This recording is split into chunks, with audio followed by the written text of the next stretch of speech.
¿Cómo es posible? ¿Cómo es posible?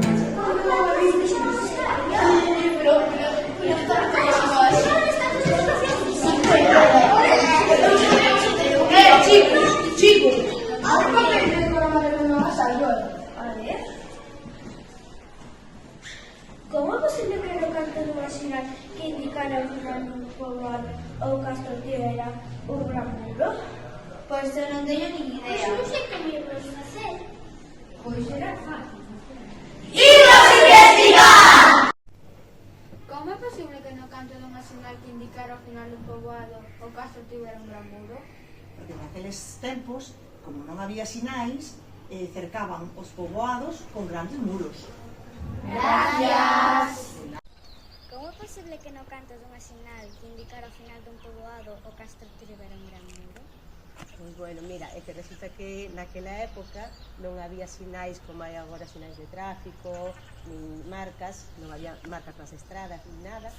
O que facían, había, como sabedes, moitos canteiros, como sabedes que era o noso grupo, o que facían era extraer esas pedras, unhas carretas, e iban xuntando algúns a man, iban poñendo un encima do outro, delimitando que esa era a súa zona onde vivían.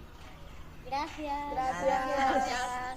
Ola a todos. Partindo da pregunta como é posible que no canto dunha sinal que indicara o final dun poboado o castro tivera un gran muro, Fixemos unha pequena investigación e sacamos as seguintes conclusións. Os castros estaban estratégicamente situados nas zonas máis altas do territorio para poder ter unha boa visibilidade do lugar. Así podían ver chegar aos inimigos. estaban rodeados de elementos defensivos como terrapléns, murallas, foxos, etc. ¡Qué chulada, como nas películas!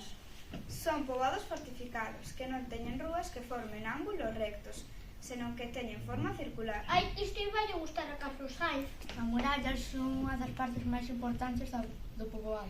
A súa función era protexer de posibles ataques á xente que habitaba nel. Como a película O Señor dos Anéis. O material de construcción dos muros era principalmente natural e local, construídos en pedra, barro ou adobe. Con tanto esforzo e tanto traballo non precisaban ir ao ximnasio. Así, pois os castrexos non precisaban de sinais para marcar o límite dos castros. Estes estaban marcados por muros e murallas. E así, a nosa investigación rematou. Graciñas.